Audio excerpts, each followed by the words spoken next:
There is something about you that is special, that is unique, something that stands you apart.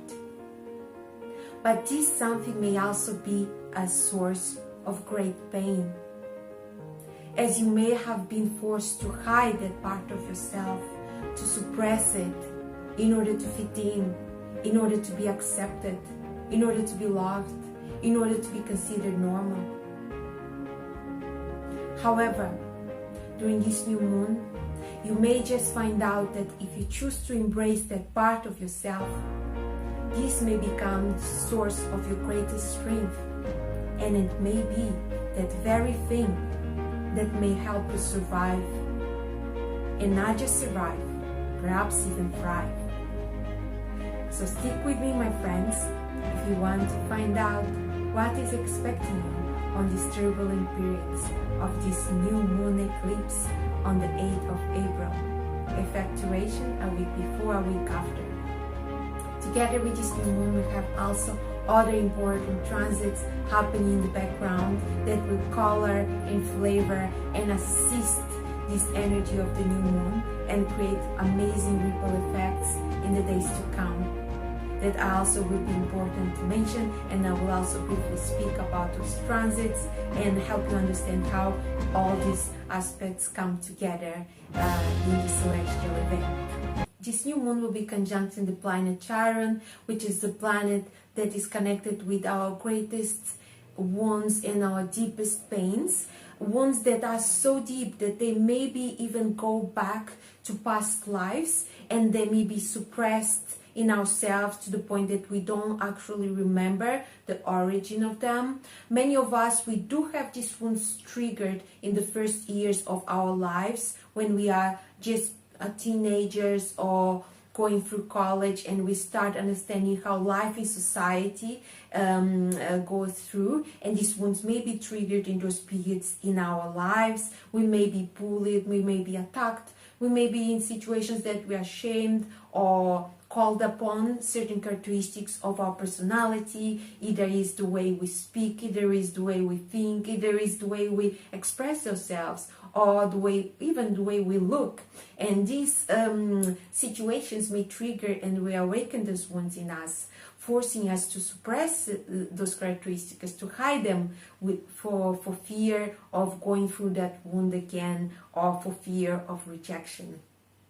However, we go through life, and even though that some of us, we may even forget what are those wounds and what triggered them, or we may not even know what it is because it's so far behind in some past life that we had, we still have this sensation that something is missing, like a soldier who went to war and lost a limb, and even though he doesn't know he lost a limb, he still feels like it's there, like a phantom limb, or a pain that has been caused by a traumatic experience that we have suppressed so deeply that we still feel the pain, but we don't remember where it was originated.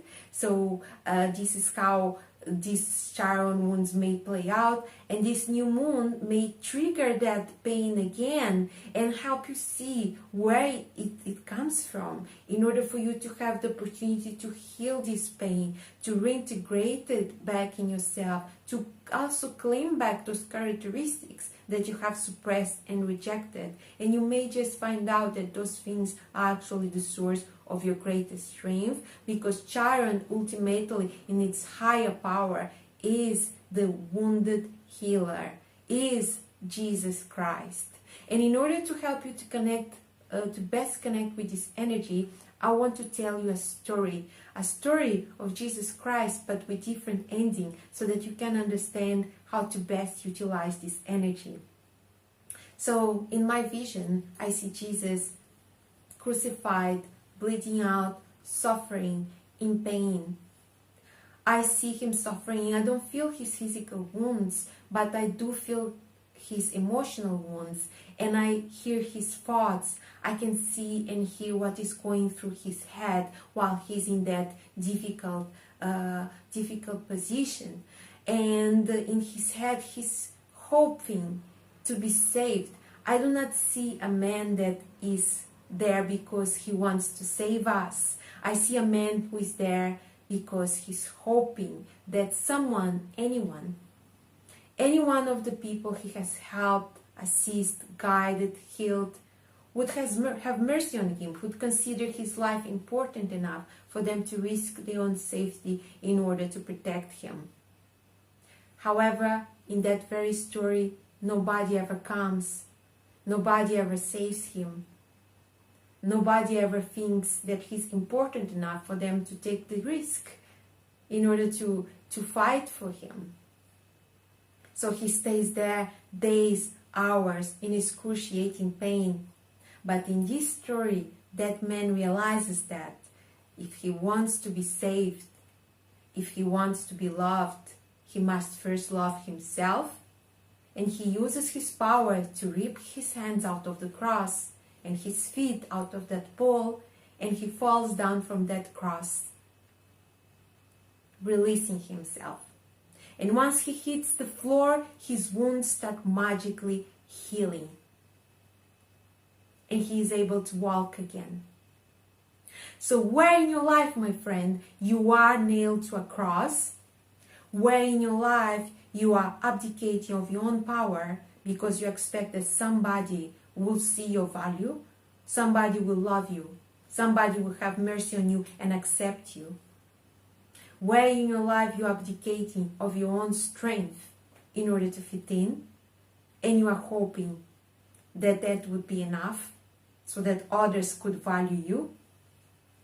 The universe is not trying to be cruel in this scenario. What the universe wants is for you to send him the right message, because if you are putting yourself in a position of being a sacrifice, hoping that somebody will see that you're valuable, you are sending the wrong message to the universe.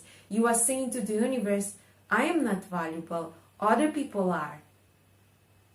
So what the universe wants is for you to claim your power back and for you to show the universe that you value yourself and love yourself, and you think and you feel like you are worthy of the love and the appreciation that you expect other people to give to you. And you do that by embracing yourself fully, including those wounds, those things that you are suppressing. In order to assist you with this process, there will be also other transits happening in the background. And one of these transits is Saturn conjunct Mars, which, I'm not gonna lie, it can be quite a restrictive energy. It can be a restrictive energy if you are not fully integrated in yourself, if you are not fully accepting of yourself. It can create blockages, it can create delays. It can literally feel like being in a prison, overwhelmed with tasks, overwhelmed with demands, overwhelmed with the energy of other people, demands from other people, demands from your daily duties. It may feel emotionally exhausting. The intention of this conjunction of Mars and Saturn is to put you in a pressure cooker to the point that something breaks through, like trying to polish a diamond in rough. And once this diamond is polished and grind down to its core, this is where you will have his true essence. So this is the transit that will help you together with the new moon to realign with your integrity. Even if you have something suppressed that you don't remember, Saturn will create blockages and difficulties that will help you to become aware of where you have abdicated of certain things, of your characteristics, of aspects that are part of yourself. And once you are able to see that and you're able to claim those things back into yourself and reintegrate them, then Saturn can actually become a helping and assisting energy, and it can help you to break through some of the most toughest and difficult situations and blockages and obstacles in your life. So you see, my friend, this is an incredible opportunity for you to work with yourself, for you to work with the circumstances in order for you to break through from some of difficult situations that you may be facing in your life. And the secret is to pay attention to exactly those blockages, exactly those barriers, because they will be the sign that will point you out to where are the hidden things that you are not incorporating or working with. Pay attention also to how you feel. Where do you have those pains? Where do you have those wounds? What are the situations that are triggering them? I want to be honest to say that I do not believe that the changes will happen in the new moon. I think the new moon is the part of where we receive the revelation, where we finally see what is hidden, and we are able to grasp to the source of the pain, to the source where there is the issue that we are not incorporating, we're not dealing with. And it will open the doors and the windows and put a spotlight on those things so that you can finally get your power back and understand where you need to focus your efforts, and you can start working slowly towards making those changes in order for you to finally incorporate all the parts of yourself in your full being.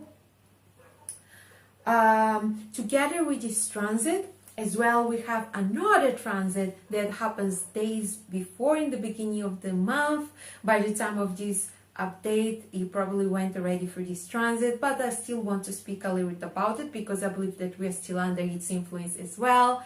It is the Neptune conjunct Venus. So Neptune conjunct Venus, it's actually the transit that lays down the foundation for this new moon, and it can help you already to find out and see what are those things that you need to incorporate. If you obviously allow yourself to see those things, because we are all different. There may be parts where we sometimes have some resistance, which is perfectly normal.